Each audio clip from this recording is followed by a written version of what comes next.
everybody. My name is Caitlin, the host. And I'm Alicia, the co-host. And welcome to our new podcast, Murder Mysteries. In this podcast, we're going to be discussing different types of stories and different types of murders. If you're interested, make sure to subscribe and all that stuff. But we're going to start off with our first case. This is the Amtrak crash sabotage.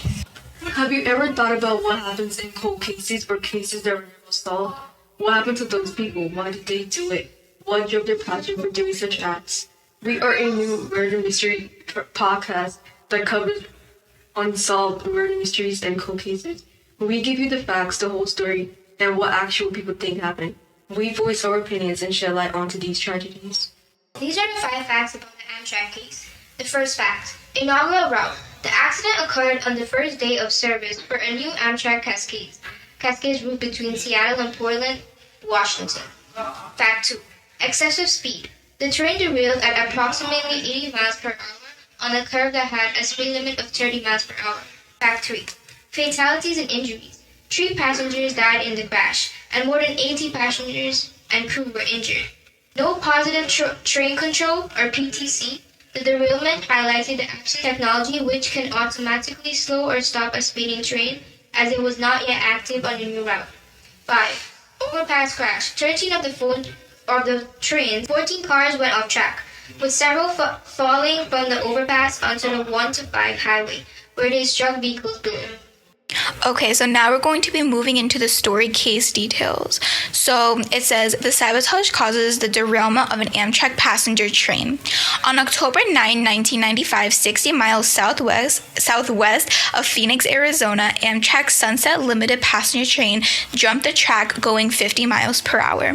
4 cars plunged more than 30 feet off a trestle into the dry riverbed. 1 person was killed and scores injured. The case of the wreck was considered a sabotage. According to Bruce, special agent in charge with the FBI agents on the scene found rails that had been tampered with, said the investigation determined that 29 spikes were purposely removed, and not only were the spikes removed, but someone had pushed the rail inside so that 2 rails were not connected. Additional evidence convinced authorities that the saboteurs knew a lot about railroads. The signal circuits, the electrical wires that run through the track, had been kept intact. According to Agent, I don't know how to say this name, but Gibbard? Just call him Bruce. Bruce. That meant the train crew had no warning that there was a problem with the rails. One of the witnesses, I guess they can say, said that the FBI believes that they picked that particular spot in order to create the most damage and possibly cause the most injuries or death. The train was going about 50 miles per hour. It's on a curve, and it occurred right before a trestle. Investigators soon discovered many similarities to another act of sabotage. More than a half century before, according to historian Kevin Bunker, in 1939, 24 people were killed and 117 injured in another suspicious train wreck in the Nevada desert. The most mysterious connection between the accidents is the fact that the sabotage was done ahead of a bridge in a desert country of remote location. It was definitely clear in advance, that the wires were intact at all times, merely moving 1 piece of metal. In this case, 1 reel, a matter of less than 4 inches, allowed both trains to careen off on the curve as they crossed the river and the damage occurred. Curiously, the story of the 1939 crash had been published in a journal for the train bug shortly before the Amtrak accident. Federal agents questioned many of the readers, but came up empty-handed. Investigators have just one other concrete clue. Near the accident site, FBI agents found 4 copies of a computer-printed letter attacking the federal government. It was signed Sons of the Gatspo. FBI agent Bruce said the group's existence has never been verified. One of the FBI agents said, "We're still trying to investigate to determine whether or not that is a red herring to try to throw us off the investigation or whether or not that particular group exists." The person killed in the crash was a sleeping car attendant named Mitchell Bates. Whoever is responsible for the wreck will be charged with murder as well as sabotage.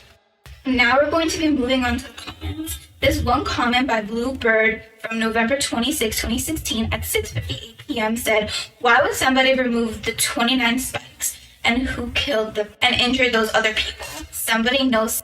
This other comment is from Aubrey from November 6, 2023 at 8:40 a.m. The person who did this was 100% an employee or an ex-employee, because this is a perfect setup. They know the route and exactly how this would end in people getting injured and possibly dying.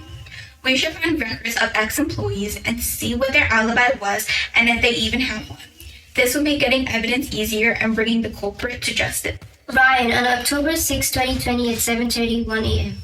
I don't know if I think that the 1939 and 1995 incidents are related. This comment is from Stan on January 29, 2018 at 5:24 p.m. I have followed this case for at least 12 years, and I have been to this location numerous times. Further, I was contacted by FBI agent CK, who was in charge of this case some years back. After I left a comment on this site, I believe the FBI knows who was responsible for this, but lacks sufficient evidence which would tie them to the act. The derailment of the city of San Francisco was an unrelated incident, of course, since it happened long before this act, but it is intriguing that the setup was similar. This comment is from Anonymous on May 15, 2013 at 9:45 a.m. The FBI did not specialize in engineering. That is a completely different major. You need experts for something like that. The way the engine separated, it had to be pulling on something that was stuck. Okay, well, thank you for spending a few minutes with us today on Murder Mystery. If this episode gave you a new view on murder mysteries that intrigued you, share it with a friend who would be interested.